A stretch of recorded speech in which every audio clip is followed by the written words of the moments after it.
बातमीचे प्रायोजक आहेत हॉटेल रोहित। वडिलांचा अनेक वर्षांपासूनचा टांगा चालवण्याचा व्यवसाय होता। काळाच्या ओघात हा व्यवसाय बंद पडला, पण बालपणी वडिलांसोबत फिरताना घोड्यांबद्दल आकर्षण निर्माण झाल्यानं अतिश वसंत पवार, वय वर्ष 29, राहणार जुना पुणा नाका, हांडे प्लॉट, सोलापूर या तरुणानं 1.5 लाखांचा घोडा 2 महिन्यापूर्वी विकत घेतला होता।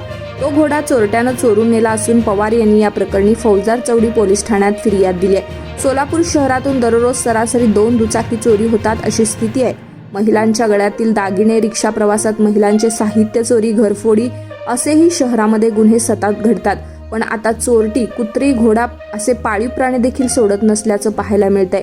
1 महिन्यापूर्वी सदर बाजार पोलिसांच्या हद्दीतील 7 रस्ता परिसरातून चोरट्यांनी महागडा पाळीव कुत्रा चोरून नेला होता। अशीच घटना 1 वर्षापूर्वी सदर बाजार पोलीस ठाण्याच्या हद्दीतच सिव्हिल चौक परिसरात घडली होती। दरम्यान आता आतिश पवार यांनी केमवरून तालुका करमाळा 2 महिन्यांपूर्वी 1.5 लाख रुपये देऊन घोडा आणला होता। फिर्यादी रिक्षा चालवतात, त्यांनी आवड म्हणून हा घोडा विकत घेतला होता।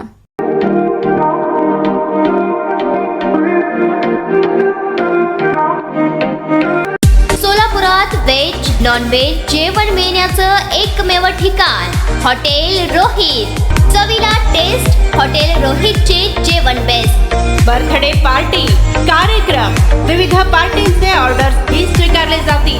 ग्राहकांसाठी खास पार्सलची सोय। आमचा पत्ता हॉटेल रोहित, 7 रस्ता अपोजिट कारीगर पेट्रोल पंप,